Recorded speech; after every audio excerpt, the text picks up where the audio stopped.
Halo Sobat WB Gemilang, kembali lagi di Blended Learning SMK Wirabuana.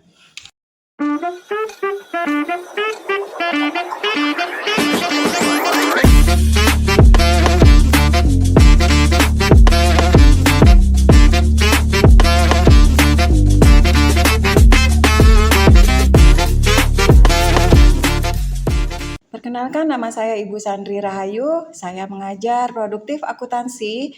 Hari ini Ibu akan memberikan materi tentang jurnal khusus.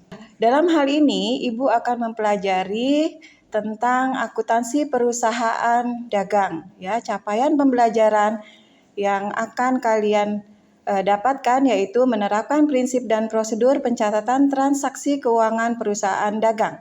Kemudian materi hari ini adalah pencatatan transaksi keuangan perusahaan dagang ke dalam buku jurnal khusus. Oke, pengertian jurnal khusus adalah jurnal yang digunakan untuk mencatat transaksi-transaksi yang sejenis.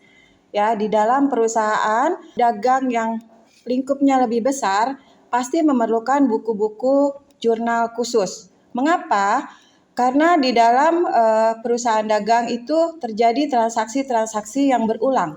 Ya, yang berulang, yang rutin, dan itu memerlukan buku jurnal khusus. Lain dengan perusahaan yang lingkupnya kecil, dia akan menggunakan buku jurnal umum. Perkiraan-perkiraan di dalam perusahaan yang cukup besar itu memerlukan berbagai jurnal, ya. Berbagai jurnal diantaranya adalah yang paling penting adalah jurnal khusus, ya. Jurnal khusus ada 4, yaitu jurnal penjualan atau sales journal, jurnal pembelian atau purchasing journal, jurnal penerimaan kas atau cash receipt journal, dan yang terakhir adalah jurnal pengeluaran kas atau cash disbursement journal, ya. Jurnal-jurnal ini yang digunakan di perusahaan-perusahaan yang besar. Kalau perusahaan-perusahaan yang kecil hanya menggunakan jurnal umum. Di sini ada contoh dari buku jurnal khusus yang terdiri dari tanggal, nomor bukti, keterangan, referensi, debitnya itu piutang dagang, kemudian kreditnya itu adalah penjualan dan serba-serbi.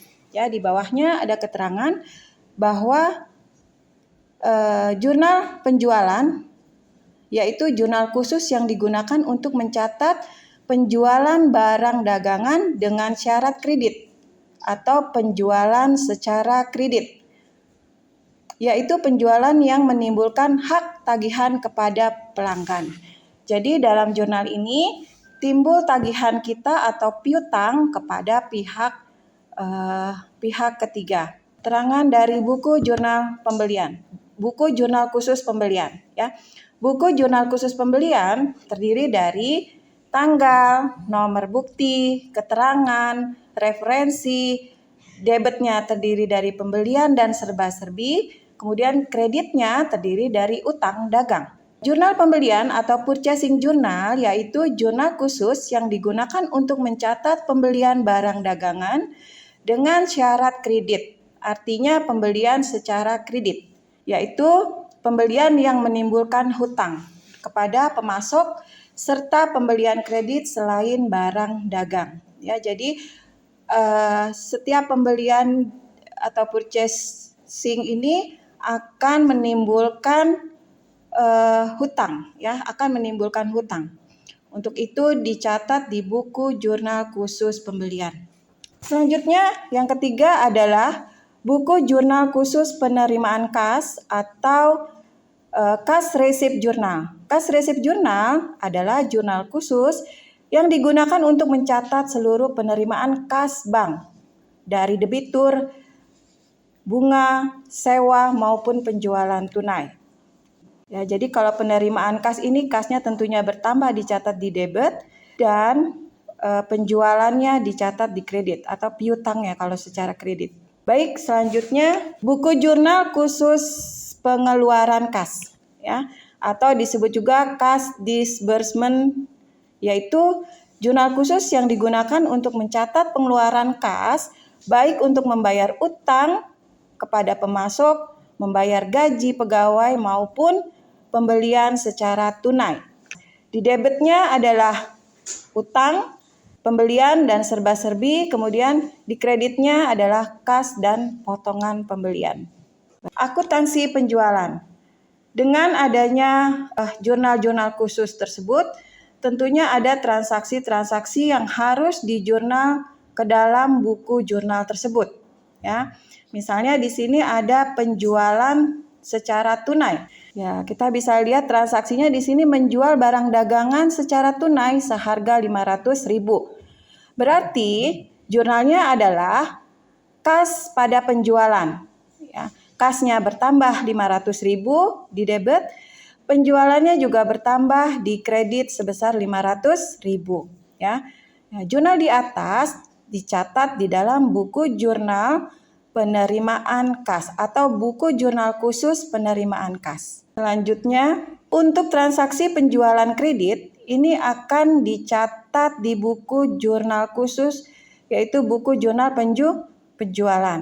Ya, jurnalnya adalah piutang dagang ya pada penjualan, dan transaksinya adalah menjual barang dagangan dengan syarat penjualan 2/10 N/30 seharga 400.000. Ini artinya bahwa penjualan ini dilakukan secara kredit. Bila dilunasi sebelum 10 hari, ini akan mendapatkan diskon sebesar 2% dan limit pembayaran atau penjualannya 30 hari atau di sini N/30. Berikutnya adalah retur penjualan tunai. Berarti barang yang sudah dijual itu dikembalikan lagi dari pembeli, ya. Contoh perkiraannya atau contoh transaksinya adalah barang dagang yang dijual tunai dikembalikan seharga 100.000. Ini di jurnal, ya. Retur penjualan di debit, kemudian kas di kredit sebesar Rp100.000. Ya. Jurnal di atas dicatat di dalam buku jurnal khusus jurnal pengeluaran kas. Contoh selanjutnya adalah menerima pelunasan piutang dagang sebesar Rp1.000.000 dengan potongan sebesar 10%. Nah, bagaimana kita menjurnalnya? Kita dapat menjurnal kas 900.000, potongan penjualan 100.000, kemudian kreditnya adalah piutang dagang sebesar Rp1.000.000. Ya, kasnya bertambah sebesar 900. Nah, di sini ada potongan penjualan sebesar 10%, yaitu 100.000. Kemudian piutang yang kita kreditkan adalah Rp1.000.000. Selanjutnya adalah akuntansi pembelian. Ya. Nah, di dalam akuntansi pembelian bisa kita lihat untuk contoh transaksinya yaitu membeli barang dagangan secara tunai. Ya, berarti kita akan mengeluarkan kas sebesar berapa? Rp1.000.000. Ya. Jurnal pembelian tunai adalah pembelian pada kas atau pembelian di debit dan kasnya di kredit, ya, karena kasnya berkurang. Ya, jadi dapat di jurnal pembelian pada kas sebesar Rp1.000.000. Ya. Jika ada pembelian secara kredit, ya.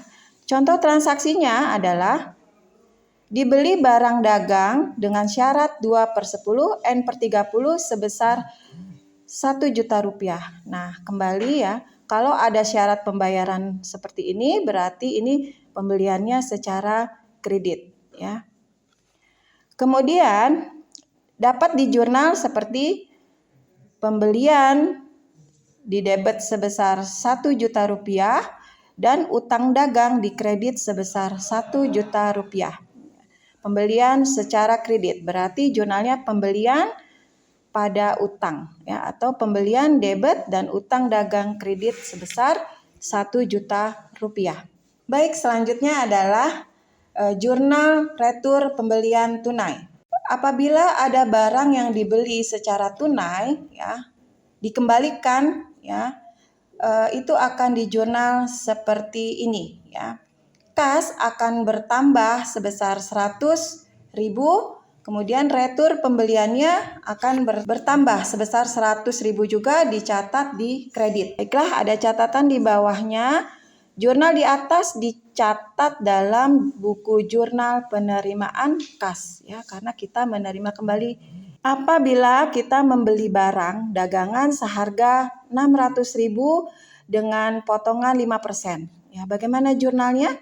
Jurnalnya adalah pembelian bertambah, dicatat di debit sebesar 600.000. Kemudian di sini ada potongan ya. Potongan pembelian ya dicatat di kredit sebesar 30.000. Dari mana angkanya? Dari 5% dikali 600.000 ya. Ketemu angkanya sebesar Rp30.000.